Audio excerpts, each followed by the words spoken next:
Yo, yo, yo. Dana White Contender Series just wrapped up. I went 4 for 1 on my picks. Ming Ding got the loss. You know, I'll talk about it later, but bro, this is why we watch. Great performances. First two fights, crazy. Kind of got a little dry, but come back with another finish. Fantastic, fantastic. Yeah, I'm gonna get right into it and talk about the fights. A picture perfect knockout from my boy Lanier Kavanaugh, coming in and doing that to a guy like Antoine Ho.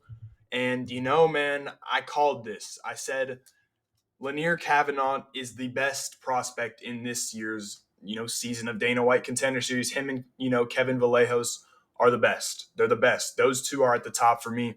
Vallejos is fighting some other time versus another highly touted guy in Luke Riley, which I'll talk about later, of course. But wow. I mean, what a fucking left hook. I mean, both these guys were being technical. They're both great fighters, and I'm sorry for Antoine Ho because he was out for a while. But my fucking goodness, Lanier Kavanaugh comes up with a right hand or a left hook that floored him and put him out. It was impressive. But when I watched this guy, I knew he was capable of this. This guy is one of the best strikers at 25 already. I don't care. He's top two, top three. It, he's a special striker, and it's just the way he can set up things. His head movement is fantastic. He looked great in that fight, but man, oh man, that was just one of a beautiful, beautiful shot from Lanier Kavanaugh. Just, I mean, I talked about this guy being the best prospect on this year's, of Contender Series, and for that to be the first fight in the first, knockout, and that's what he comes out and does.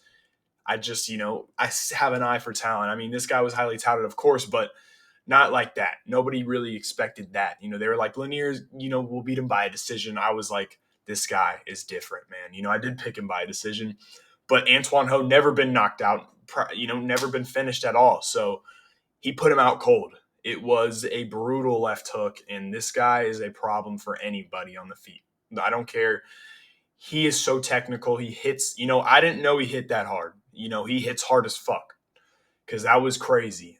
Hits hard. He hits extremely hard. That is one of the best highlight knockouts I've seen on Dana White Contender Series for sure. I mean, and he's a flyweight to do that. I mean, ridiculous.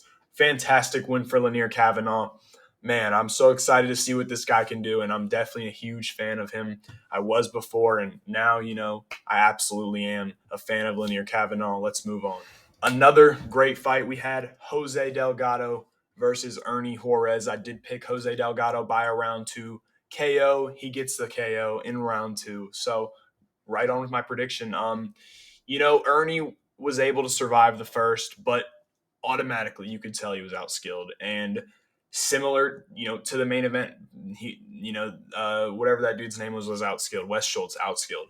This was the same thing. He was just outskilled. And Jose Delgado, a very massive featherweight, gives me those, Julian Erosa vibes, right? A guy who's fun, puts himself in dangerous spots because he was getting tagged by Ernie Juarez, and that's not good because that guy sucks at striking. No offense to Ernie, he has a great story. I was happy to hear him, but he's not good at striking, man. That knee that he threw up the middle, it was brutal. It was a terrible call by the team, the press team. As a former fighter, Felder, you should know that's putting him out. I don't expect Senko and that other dude to know. But Felder, you got to know that, bro. You got to say, oh, or something. I didn't hear any of that. So I was a little upset by that. But a crazy knockout, man. Beautiful. One of the best knees I've seen in a while, man. Just right up the middle, right on the sweet spot. Put him out cold. And Ernie Juarez, he might still be sleeping as well as Antoine Ho. They might just still, be sleeping in because those are both brutal knockouts. And that was probably the craziest start to Dana White Contender Series ever, really. 2 knockouts where the guys were out cold and great performances. So, yeah, good win for Delgado. I just compared him. I can't give a comparison to Lanier Kavanaugh. He's a different fighter, man. We've never seen a striker out 25 like this guy. That was crazy. But, yeah, Delgado, I believe he's more of a Julian Erosa type, a guy who's going to go in the fire, a long-rangey guy. So, yeah, I think that's a perfect comparison. But great performance from him, and I'm excited to see what he can do as well. Let's move on. Bruno Lopez knocks out Mikiel Sazami.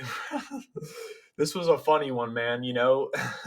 His Mikel dropped him in the first round, and they made this guy sound like he was a freestyle wrestler, like this crazy wrestler, Georgian freestyle wrestler, and he sucked. He was terrible. He was a terrible fighter.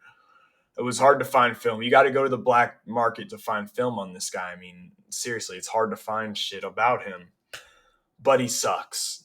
He threw a looping overhand that cracked Bruno Lopez on the side, like right here. If that would have landed here or here, we would have seen back to back to back brutal knockouts. But Bruno Lopez is a skilled guy.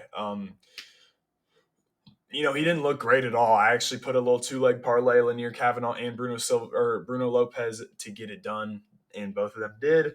So that's good for me. But he didn't look great. In the first round, getting dropped by this dude, bro. This dude sucks. He was horrible. He was horrible.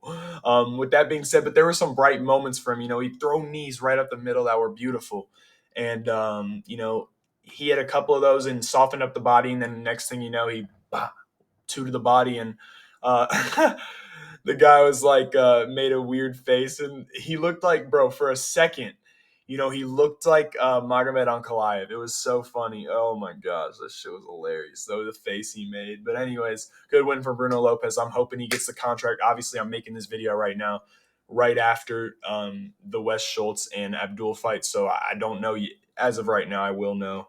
But yeah, Bruno Lopez gets it done. I thought he looked pretty good, but he's a very skilled light heavyweight. I think he struggles with the defense and he's a bit slow, and I think that's bad. He's very good on the ground, though. I would have liked to seen him use it some more, but good win for Bruno Lopez, and I'm thinking he will get a contract.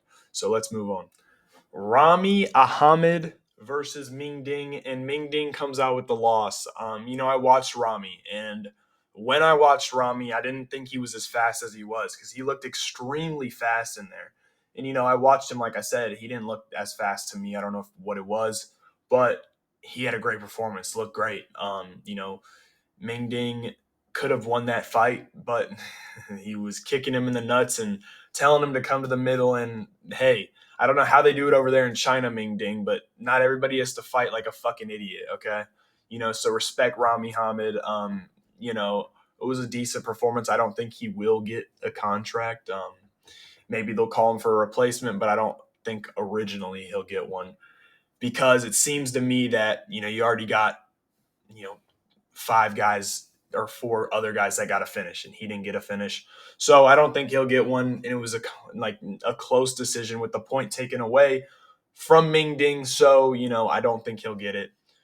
And I don't really care either. He's not a crazy entertaining fighter. He is 33 years old. So who gives a fuck? With that being said, Ming Ding, like I said, he kept calling him over there and screaming at him to come to the middle of the octagon. That's not how fighting works, man. Ming Ding, I guess he's gonna go back to China and fight once every 2 weeks because it seems like with that record and how old he is, he does do that. So yeah, let's move on to the next one. For the main event, Mansour Abdul Malik versus Wes Schultz. Mansour Abdul Malik is good. He's very good. He's a wrestler. He is, the actually good Bo Nickel. He's the good Bo Nickel. The ready Bo Nickel. This guy's ready. He is 6'1" or 2" with an 80-inch reach. The guy looks like he has the longest arms on the planet, and he was using it well. Dynamic, powerful striker. Picks his shots well, extremely athletic. I mean, he was throwing high kicks. I was impressed. Wrestling's great. Obviously, he wrestled at Maryland. I knew this coming in that this guy is very good. Wes Schultz, Wes Schultz is a bit of a goofy grappler. He actually talks like extremely, and he's a grown ass man.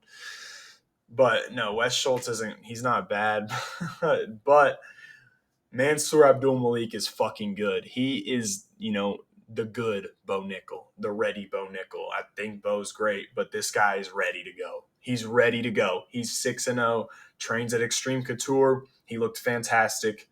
This guy's going to be a problem. I mean, absolutely, he's going to be a problem. I don't think he's as good as a wrestler as Bo Nickel, not maybe as good on the ground, but with the control, but he's good. He's definitely better than most of the UFC. Maybe he doesn't have to be better than Bo Nickel, but he's better than a lot of those guys. This guy's ready to go. He's only 6-0, so they'll give him some easy fights. Maybe you give him Brundage. They'll probably give him somebody like, please give him Brundage. Just please, fuck that guy. But Mansour Abdulmalik, great win for him. He looks fantastic. I expect a lot from this guy. He's a really good fighter and a really good prospect. So, yeah, that's going to wrap it up for me. If y'all boys enjoyed, make sure you subscribe. Let's go.